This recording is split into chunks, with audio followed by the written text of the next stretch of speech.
Welcome to my physics class. आज का हमारा टॉपिक है प्रतिरोधों के संयोजन पर आधारित प्रश्न।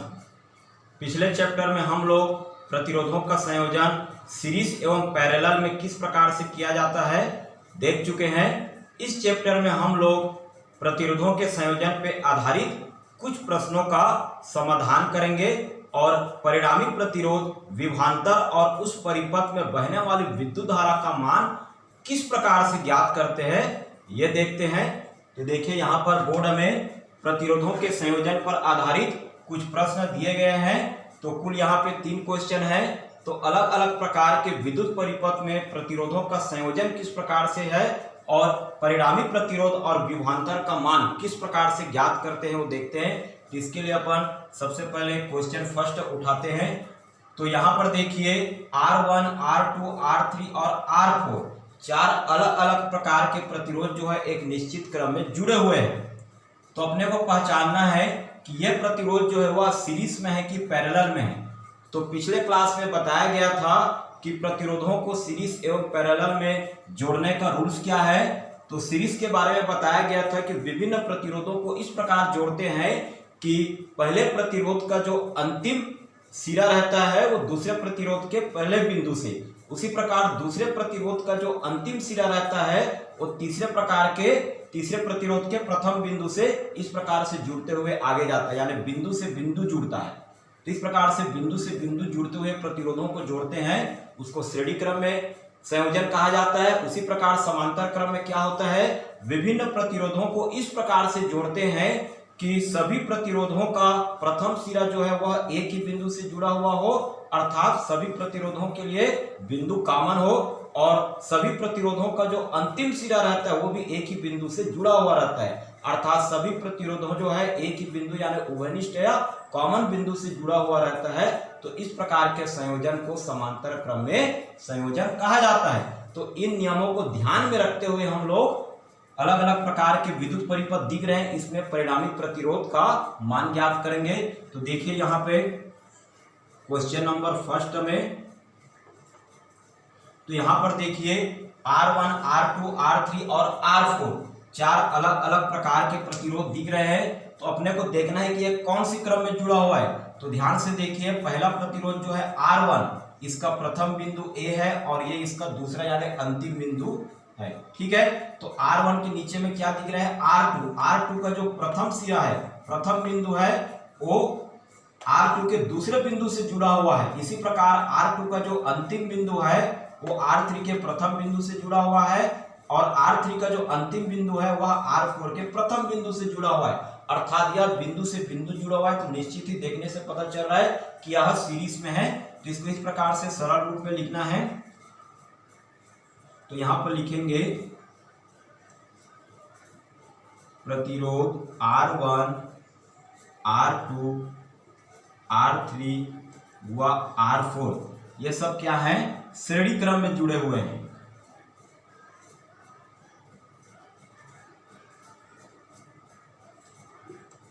अतः इसे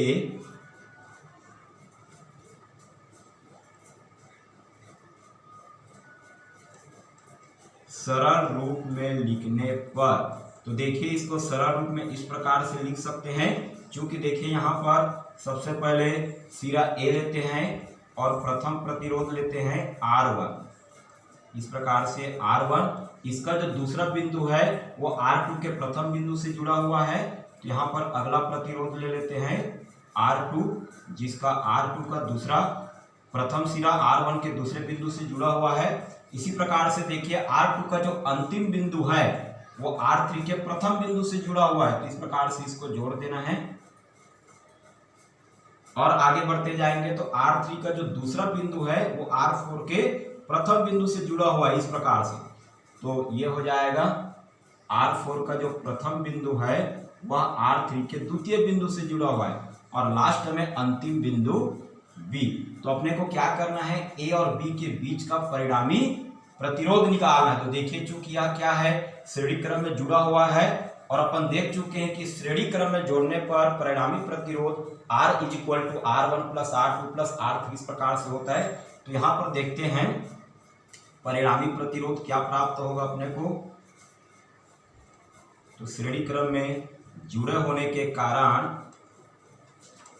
परिणामी प्रतिरोध का फार्मूला होता है R is equal to R1 plus R2 plus R3 plus R4। ठीक है, और चूंकि ये सीरीज में है तो परिणामी को यहाँ RS ले सकते हैं। अब देखिए R1 का वैल्यू कितना है, यहाँ पे 2 ओम, R2 भी कितना है 2 ओम, R3 कितना है 2 ओम और R4 कितना है 2 ओम, यानी सभी 2 ओम के रेजिस्टेंस है।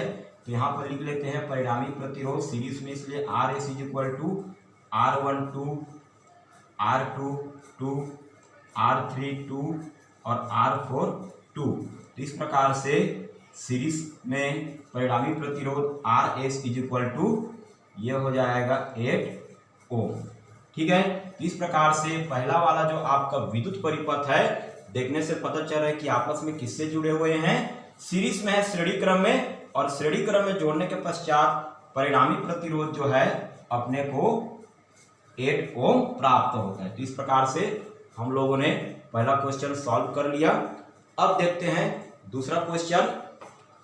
तो चूंकि यहाँ पर पहला विद्युत परिपथ जो है कंप्लीट हो गया पहला क्वेश्चन, अतः इसको हम लोग डिलीट कर लेते हैं।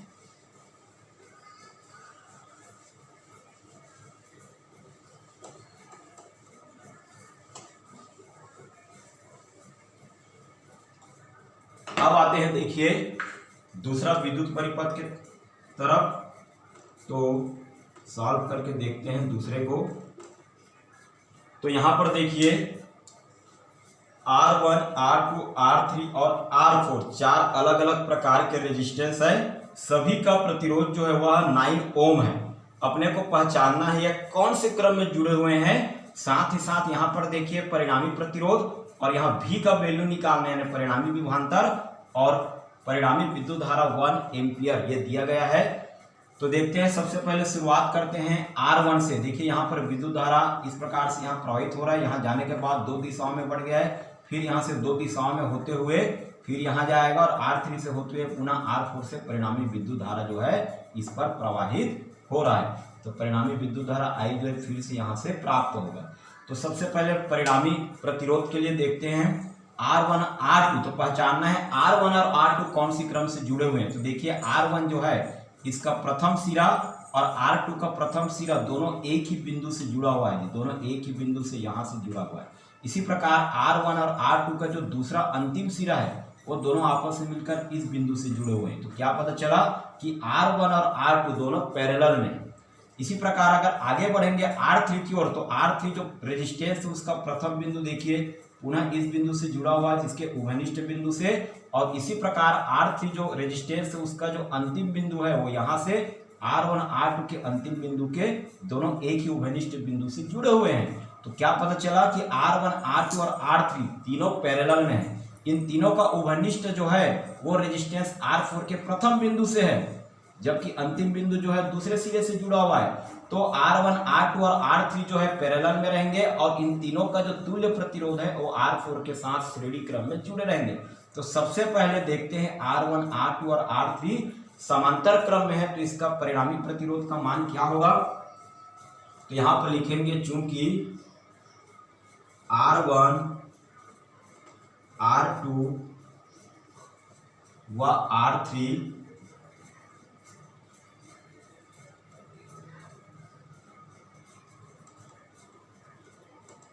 समांतर क्रम में है, अतः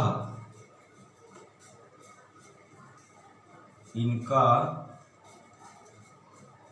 परिणामी या तुल्य प्रतिरोध कितना होगा। तो ध्यान से देखिए, अगर समांतर क्रम में जुड़े रहते हैं तो अपने को पता है परिणामी प्रतिरोध होता है 1/R is equal to 1/R1 plus 1/R2 plus 1/R3। और चूंकि तीनों ये पैरेलल में है समांतर क्रम में, इसलिए यहाँ पे RP लिखना है।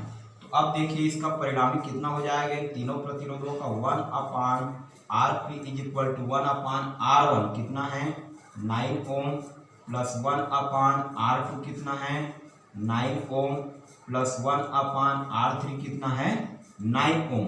इसको सॉल्व करेंगे 1/RP इज इक्वल टू, देखिए तीनों का जो एलसीएम कितना आएगा 9, तो यहाँ 9 और 9 कैंसिल हो जाएगा, ऊपर में 1, 9 और 9 कैंसिल हो जाएगा, ऊपर में 1, और 9 और 9 कैंसिल हो जाएगा तो ऊपर में 1, तो यहाँ पर 1/RP इज इक्वल टू 1 + 1 यानी 3/9। इसको सॉल्व करेंगे तो देखिए 1/RP इज इक्वल टू 3 × 1 = 3 और 3 × 3 = 9, तो क्या होगा 1/RP इज इक्वल टू 1/3।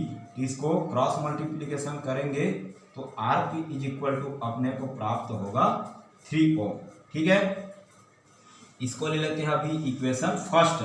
तो यहाँ पर देखिए R1, R2 और R3 तीनों का जो परिणामी है पैरेलल में जुड़े हुए समांतर क्रम में, तो परिणामी या तुल्य प्रतिरोध RP इज इक्वल टू 3 ओम प्राप्त होते हैं। अब देखिए इन तीनों का परिणामी RP और R4 एक ही बिंदु से जुड़े हुए हैं यहां से, और इसका अंतिम बिंदु जो है दूसरे सिरे से जुड़ा हुआ है, तो पता चलता है कि RP और R4 ये दोनों जो है वह श्रेणी क्रम में जुड़े हुए हैं। तो यहां पर लिखेंगे प्रतिरोध RP व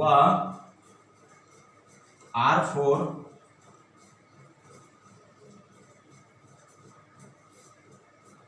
श्रेणी क्रम में हैं, अतः तो इसको इस प्रकार से एक और प्रतिरोध का प्रतिपद में के रूप में लिख लेते हैं। तो यहाँ पर देखिए तीनों का जो परिणामी है, तो परिणामी प्रतिरोध के लिए इस प्रकार से RP जिसका वैल्यू अपने को प्राप्त हुआ इक्वेशन फर्स्ट से 3 ओम, और इसके साथ R4 जो है वह सीरीज में जुड़ा हुआ है, तो यहाँ लिख लेते हैं R4 9 ओम। तो इस प्रकार से यहाँ पे बिंदु A मिला और यहाँ से बिंदु B, तो अतः इन दोनों का परिणामी प्रतिरोध क्या हो जाएगा देखिए,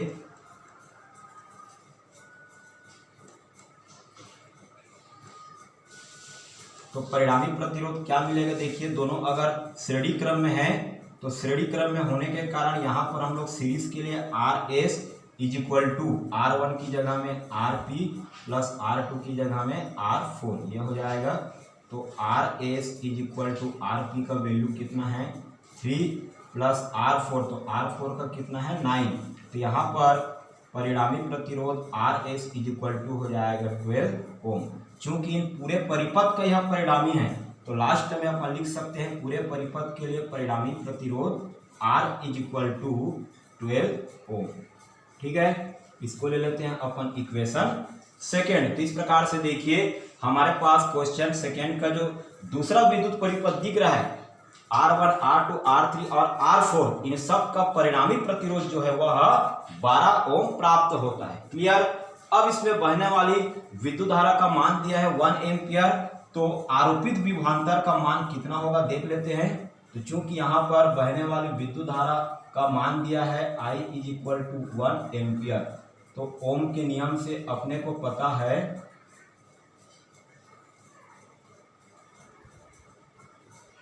ओम के नियम से क्या होता है R is equal to V/I।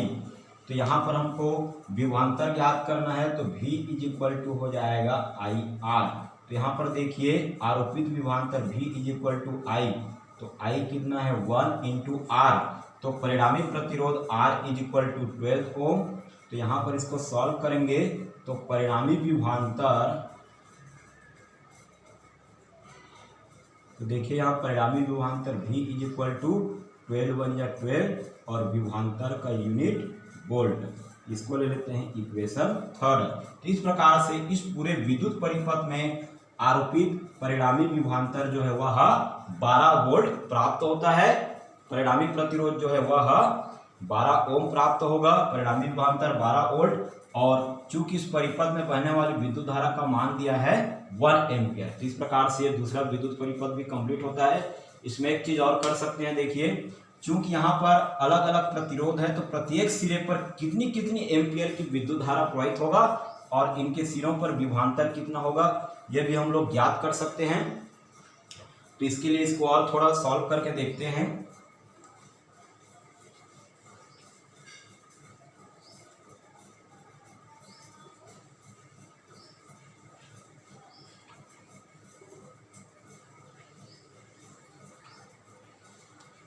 तो यहाँ पर देखिए R1, R2 और R3 तीनों तो पैरेलल में है, लेकिन R4 क्या है, सीरीज में है। तो अपने को पता है कि सीरीज में अगर रहता है तो सभी के सिरों पर आरोपित विभवांतर अलग अलग होता है, लेकिन धारा जो है एक ही एम्पियर की बहता है। लेकिन R1, R2 और R3 या पैरेलल में है, और पैरेलल में रहते हैं तो विभवांतर समान रहता है, लेकिन अलग अलग रेजिस्टेंस पर अलग अलग एम्पियर की विद्युत धारा बहता है। तो कहने का मतलब देखिए 1 एम्पियर की विद्युत धारा यहाँ से जाएगा और यह अलग अलग दिशाओं में बढ़ जाएगा।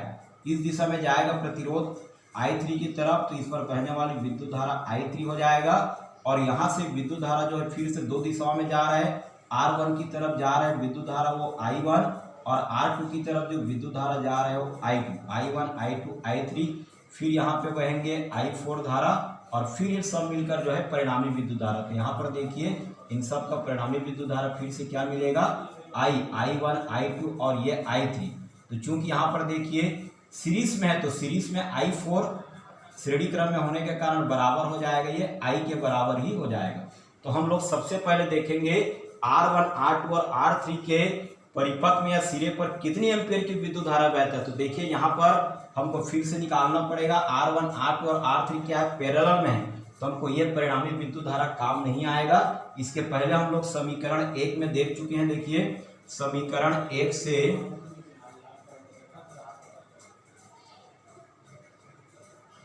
समीकरण 1 में आप लोग देखे होंगे परिणामी जो है वह अपने को प्राप्त हुआ था, चूंकि ये पैरेलल में है तो Rp इज इक्वल टू अपने को प्राप्त हुआ था 3 ओम। ठीक है, ये आपका इक्वेशन फर्स्ट का है, तो इसकी जरूरत पड़ेगा जी। तो R1 के R2 और R3 तीनों पर जो है परिणामी जो है कितना है, यहाँ पर रेजिस्टेंस देखिए Rp प्राप्त होता है, और प्रतिरोध कितना है यहाँ 9 ओम। ठीक है, तो यहाँ पर हमको क्या करना है, बहने वाली विद्युत धारा जो है वह R1, R2, R3 तीनों का परिणामी कितना प्राप्त हो गया, ये हो गया।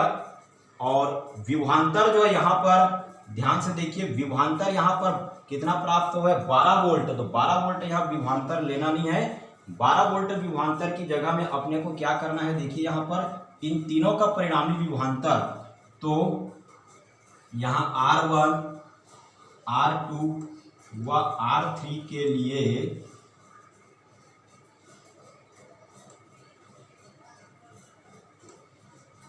परिणामी विभवांतर क्या होगा, तो अपने को पता है परिणामी विभवांतर के लिए V इज इक्वल टू लेते हैं IR। तो चूंकि इन तीनों के लिए है तो इसलिए इसको RP ले लेते हैं। तो इन तीनों के लिए परिणामी विभवांतर V is equal to I देखिए कितना है 1 एम्पियर, और RP कितना है 3 ओम। तो इन तीनों के लिए परिणामी विभवांतर हो जाएगा यहाँ पे 3 वोल्ट। तो यहाँ पर इन तीनों के लिए परिणामी विभवांतर अपने को लेना है 3 वोल्ट। ठीक है, क्लियर यहाँ तक। तो अब देखते हैं I1 के सिरों पर या प्रतिरोध R1 के सिरों पर बहने वाली विद्युत धारा। तो यहाँ पर लिखेंगे प्रतिरोध R1 के सिरों पर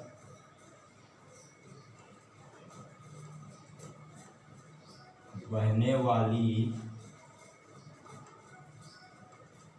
विद्युत धारा ओम के नियम से। देखिए यहाँ पर R इज इक्वल टू कितना प्राप्त होता है अपने को, R is equal to V upon I। तो I इज इक्वल टू होगा V अपान R। चूंकि देखिए ये तीनों क्या हैं, पैरेलल में है, तो पैरेलल के लिए परिणामी विभवांतर सेम रहेगा, प्रतिरोध क्या हो जाएगा R1। यहाँ पर देखिए V का वैल्यू अब चाहिए अपने को लिखना है 3R1। तो R1 कितना दिया है 9। तो यहाँ पर इसको सॉल्व करेंगे तो I1 इज इक्वल टू 3 1 जा 3 और 3 3 जा 9, तो 1/3 एम्पियर। ठीक है, 1/3 एम्पियर। इसको अभी ले लेते हैं अपन इक्वेशन 4।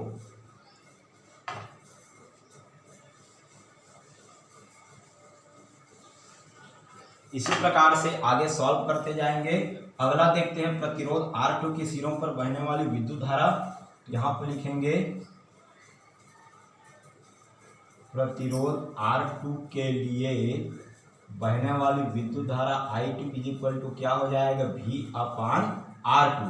तो देखिए यहाँ चूंकि ये तीनों पैरेलल में है तो पैरेलल के लिए विभवांतर एक समान होता है 3 और R2, तो R2 का जो रेजिस्टेंस है वो दिया है 9, तो ये हो जाएगा 1/3, यानी I2 का वैल्यू मिला 1/3 एम्पियर। तो इसको ले लेते हैं अपन इक्वेशन 5। इसी प्रकार से प्रतिरोध R3 के लिए, तो ध्यान से देखिए, प्रतिरोध R3 के लिए बहने वाली विद्युत धारा I3 = V/R3, तो V का वैल्यू है 3 वोल्ट, और उसके बाद रेजिस्टेंस R3, तो रेजिस्टेंस R3 का वैल्यू दिया है 9। तो जब इसको सॉल्व करेंगे तो 3 × 1 = 3 और 3 × 3 = 9। तो इस प्रकार से क्या पता चला कि I1 1/3 एम्पियर, I2 1/3 एम्पियर और I3 1/3 एम्पियर, यानी 1/3 को जब सॉल्व करेंगे तो ये 0.33 एम्पियर, यहाँ भी 0.33 एम्पियर और यहाँ भी 0.33 एम्पियर। क्लियर? तो इस प्रकार से I1, I2 और I3 तीनों क्या हैं? समांतर क्रम में, और समांतर क्रम के लिए परिणामी विद्युत धारा क्या हो जाएगा देखिए, तो यहाँ पर फिर से लिखेंगे परिणामी विद्युत धारा I = I1 + I2 + I3, तो I = I1 देखिए कितना है 1/3 प्लस I2 कितना है 1/3 प्लस I3 कितना है 1/3। तो जब इसको सॉल्व करेंगे तो देखिए यहाँ से 3 जो है एलसीएम आएगा, तो 3 3 3 कटेगा, 1 + 1 + 1 यानी 3/3, यानी I का वैल्यू कितना मिलेगा, कटेगा तो 1 एम्पियर। क्लियर? तो यहाँ पर देखिए परिणामी विद्युत धारा जो है इन तीनों को जोड़ दिए तो कितना मिला 1 एम्पियर, और आरोपित बहने वाली विद्युत धारा भी कितना था 1 एम्पियर। तो इस प्रकार से R1, R2 और R3 तीनों के सिरों पर बहने वाली विद्युत धारा का मान कितना प्राप्त हुआ देखिए 1/3 यानी 0.33 एम्पियर। I2 के सिरों पर भी बहने वाली विद्युत धारा 1/3 यानी 0.33 एम्पियर, और I3 के सिरों पर भी बहने वाली विद्युत धारा जो है वह 1/3 एम्पियर यानी 0.33 एम्पियर प्राप्त होता है। ठीक है? तो इस प्रकार से तीनों अलग अलग सिरों पर बहने वाली विद्युत धारा का मान क्या है ये देख सकते हैं। अब देखिए यहाँ पर चूंकि ये जो है इन तीनों का परिणामी जो है I4 वो क्या है श्रेणी क्रम में जुड़ा हुआ है, तो श्रेणी क्रम में बहने वाली विद्युत धारा का मान कितना होता है एक समान। तो इन तीनों का परिणामी विद्युत धारा अगर 1 एम्पियर है तो R4 के सिरों पर भी 1 ही एम्पियर का विद्युत धारा प्रवाहित होगा। क्लियर? तो ये हो गया। और यहाँ पर और ध्यान दीजिए तीनों जो है समांतर क्रम में, और समांतर क्रम में परिणामी विभवांतर 3 वोल्ट है, तो इन तीनों के सिरों पर आरोपित विभवांतर V = कितना होगा 3 वोल्ट ही होगा। और यहाँ पर देखिए 9 ओम, तो 9 ओम 1 एम्पियर की विद्युत धारा प्रवाहित हो रहा है, तो 9 ओम के सिरों पर आरोपित विभवांतर जो है वो हो जाएगा 9 वोल्ट। तो यहाँ पर देखिए V = 3 + 9 यानी कि 12 वोल्ट। ये परिणामी विभवांतर जो है आपका 12 वोल्ट प्राप्त होगा। तो यहाँ पर लिखेंगे परिणामी विभवांतर 12 वोल्ट। तो इस प्रकार से दूसरा वाला विद्युत परिपथ में परिणामी प्रतिरोध कितना प्राप्त होता है, परिणामी विभवांतर कितना प्राप्त होता है, R1, R2, R3 और R4 के सिरों पर बहने वाली विद्युत धारा का मान अलग से कितना प्राप्त होता है, और ये तीनों R1, R2, R3 के सिरों पर कितना विभवांतर आरोपित होगा और परिणामी विभवांतर कितना आरोपित होगा, इस विद्युत परिपथ में हम लोग देख लिए। आगे तीसरा प्रकार का एक और विद्युत परिपथ लेते हैं और परिणामी प्रतिरोध कितना प्राप्त होगा उसको सॉल्व करते हैं। तो इस प्रकार से सेकंड क्वेश्चन सॉल्व होता है, इसको डिलीट कर लेते हैं।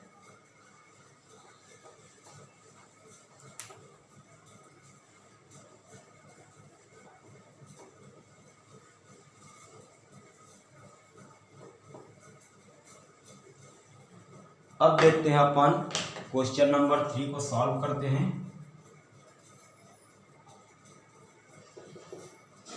अब देखिए क्वेश्चन नंबर 3 विद्युत परिपथ। तो यहाँ पर देखिए R1 3 ओम, R2 3 ओम, R3 3 ओम और R4 3 ओम, 4 अलग अलग प्रकार के रेजिस्टेंस लिए गए हैं। तीनों जो है समान प्रतिरोध वाले रेजिस्टेंस से जुड़े हुए हैं 3 ओम के। अब अपने को पहचानना है कि चारों जो है वह किस क्रम में जुड़े हुए हैं। तो यहाँ पर देखिए प्रतिरोध R1 का जो दूसरा सिरा है एक बिंदु से जुड़ा हुआ है और इस बिंदु से होते हुए 3 अलग अलग और रेजिस्टेंस है। पहले देख लेते हैं R4 रेजिस्टेंस का जो प्रथम सिरा है वो इस बिंदु से जुड़ा हुआ है और इसका अंतिम सिरा जो है वह इस बिंदु से जुड़ा हुआ है। ठीक है, तो यहाँ पे प्रतिरोध R4 का प्रथम बिंदु जो है यह है और इसका अंतिम बिंदु इसको ले लेते हैं। उसी प्रकार प्रतिरोध R3 का देखिए प्रथम बिंदु यह है और इसका अंतिम बिंदु यह है, और प्रतिरोध R2 का भी देखिए प्रथम बिंदु यह है और अंतिम बिंदु यह है। इस प्रकार से ये R3, R4, R2, R3 और R4 तीनों जो रेजिस्टेंस है वो उसका एक उभयनिष्ठ बिंदु से जुड़ा हुआ है। ठीक है, प्रथम सिरा जो है एक ही बिंदु से और इन तीनों का अंतिम सिरा जो है वो भी एक ही बिंदु से जुड़ा हुआ है। तो रेजिस्टेंस R2, R3 और R4 ये तीनों जो है वह पैरेलल में जुड़े हुए हैं। लेकिन R3 की बात करें तो R3 का अंतिम बिंदु जो है इससे तो जुड़ा हुआ है, लेकिन प्रथम बिंदु जो है इससे नहीं जुड़ा है। तो इन तीनों का परिणामी से R1 श्रेणी क्रम में जुड़ा होगा। तो यहाँ पर क्या लिख सकते हैं, देखिए यहाँ पे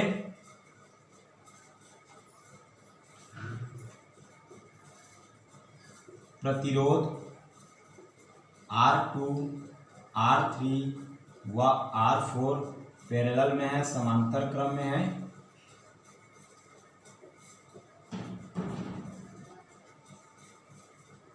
अतः इन तीनों का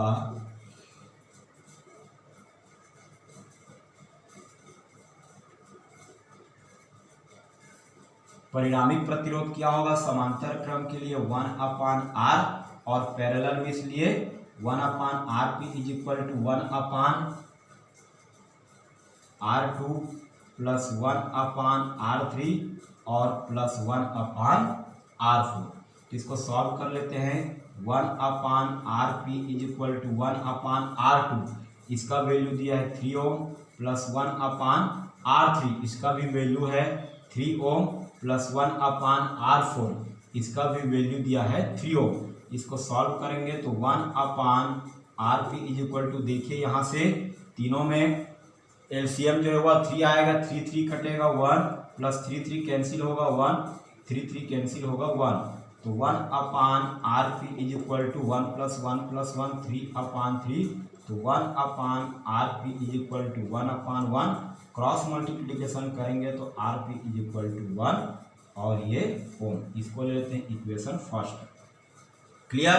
तो इस प्रकार से देखिए R2, R3 और R4 इन तीनों का परिणामी जो है 1 ओम प्राप्त होते हैं। अब देखिए इन तीनों का जो परिणामी है यहाँ इसके साथ किस क्रम में जुड़ा हुआ है, यहाँ श्रेणी क्रम में जुड़ा हुआ है। तो यहाँ पर लिखेंगे प्रतिरोध R1 व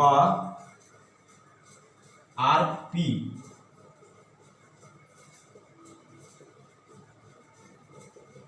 श्रेणी क्रम में है। अतः इसको सरल रूप में पहले लिख लेते हैं। देखिए यह बिंदु A, इसके साथ एक रेजिस्टेंस ले लेते हैं R1, यह है आपका 3 ओम, और ये वाला बिंदु जो है ये रहा, और इन तीनों का परिणामी अपने को कितना प्राप्त हुआ है 1 ओम।